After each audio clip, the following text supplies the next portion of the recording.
Bonjour, les bonnes œuvres. L'apôtre Paul dit ceci, et c'est la main du matin.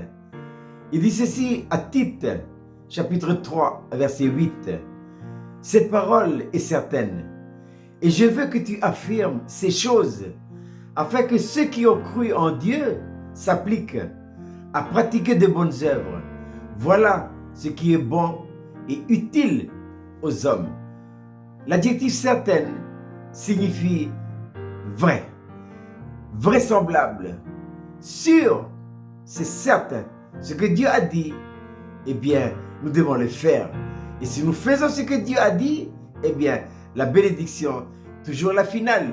Puisque je pense à ce que Moïse a dit aux enfants d'Israël à propos de la construction du tabernacle. Vous ferez ce que l'Éternel a ordonné, et la gloire de l'Éternel vous apparaîtra.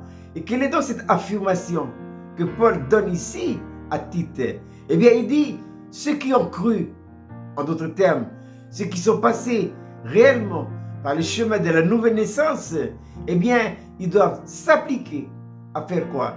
À pratiquer les bonnes œuvres. Uniquement les bonnes œuvres. Il faut savoir qu'il y a deux types d'œuvres. Il y a les bonnes œuvres et il y a les œuvres mortes. C'est quoi les œuvres mortes? Les œuvres mortes, ce sont les bonnes choses, qui ne sont pas mauvaises, mais qui me viennent dans la tête, qui ont pris naissance dans mon intelligence, fonction de l'âme, que Dieu n'a pas dit de faire, et que moi je le fais quand même, et qui sont pas mal. Il n'y a rien à reprocher. Oui, mais quand c'est le produit de la réflexion humaine, c'est considéré comme une œuvre morte. Maintenant, les bonnes œuvres. Les bonnes œuvres ont pris naissance dans mon esprit, dans mon intuition, fonction intellective de mon esprit. Et on appelle ça les bonnes œuvres. Ils ont pris naissance dans mon esprit et ensuite transmis à mon âme, à mon intelligence. Donc, ce sont les bonnes œuvres. Et l'apôtre Paul dira dans sa lettre aux Éphésiens, nous sommes son ouvrage, ayant été créés en Jésus-Christ pour des bonnes œuvres que Dieu a préparées d'avance afin que nous les mettions en pratique. Donc, je résume qu'il y a deux types d'œuvres, les œuvres mortes et les bonnes œuvres.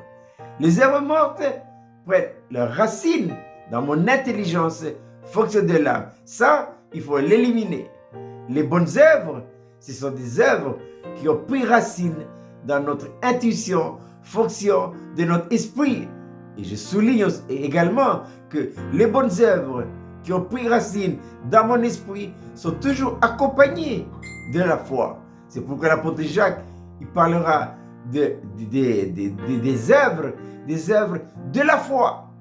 Donc, avec les œuvres de la foi, le Saint-Esprit donne son aval. Et quand le Saint-Esprit donne son aval, eh bien Dieu amène la bénédiction. Je répète cette belle petite manne pour ce matin, les bonnes œuvres. Tite 3, 8. Paul dit, cette parole est certaine, sûre, vraisemblable. Et je veux que tu affirmes ces choses, afin que ceux qui ont cru en Dieu s'appliquent à pratiquer de bonnes œuvres. Voilà, dit l'apôtre Paul, ce qui est bon et utile aux hommes. Je vous souhaite de passer une agréable journée.